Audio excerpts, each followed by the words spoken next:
The investigations were launched immediately after the attack to find those who committed this attack.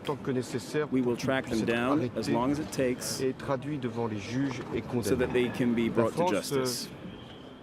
All right, ladies and gentlemen, joining us now, Steve Emerson, terrorism expert, founder of the Investigative Project on Terrorism, and author of Jihad Incorporated, a guide to militant Islam in the U.S. Hey, Steve. Hi. All right, tell me what we saw today.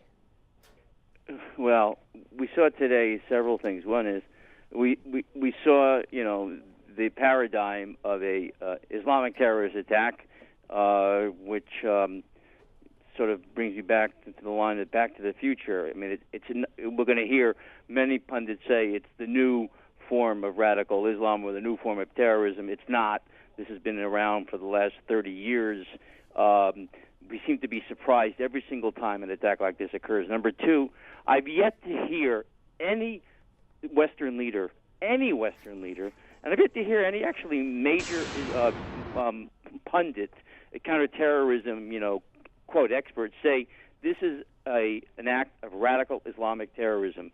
What I've heard them say is, especially by our commander-in-chief, by David Cameron, by Halon, is that this is not Islam. There's no Islamic terrorism involved here. This is just terrorism. This is just extremism. Islam has nothing to do with this. I've seen excuses given. I've never seen any accountability expressed to those who actually are responsible for it. Those being responsible are those who incited them, who provided the excuse to carry it out, meaning the Muslim Brotherhood leaders around the world, including those in the U.S., who constantly spread the message that there's a war against Islam, and that the cartoons published that are critical of the Prophet Muhammad are part of that war, and that therefore it's legitimate to carry out attacks against the West. Period. Yeah, well, Steve, we had John Kerry quoting an imam. We had the White House spokesperson this morning talking about what a peaceful religion Islam is. It's always the same stuff. And I want you to hear something. I want you to hear the president at the UN in 2012. Listen to what he said. The future must not belong to those who slander the Prophet of Islam. But to be credible, those who condemn that slander must also condemn the hate we see in the images of Jesus Christ that are desecrated, or churches that are destroyed, or the Holocaust that is denied. All right, the problem there is, making those all equivalent. So when he stands there and says the future must not belong to those who slander the Prophet of Islam, isn't he playing right in? Isn't he giving the green light to these terrorists? I would say, I don't know if he's giving the green light. He's certainly giving them a free pass.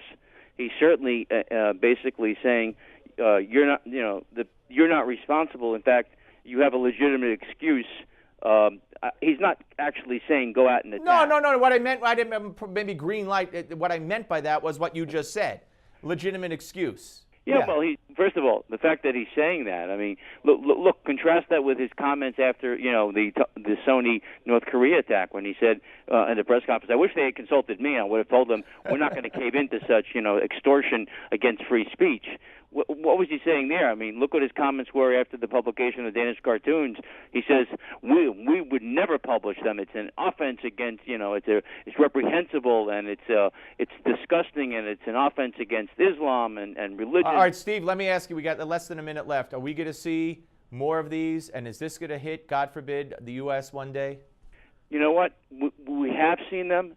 Except we haven't called. Nidal Hassan was an act similar to this, but we called it workplace violence. This past summer, we saw it in New Jersey. We didn't call it Islamic terrorism. So, it's how you define it.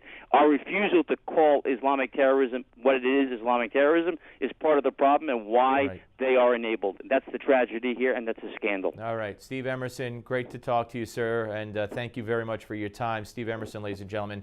And when we come back, columnist for the Washington Times, Charles Hurt will be here. Give us his take on all this. Don't go away.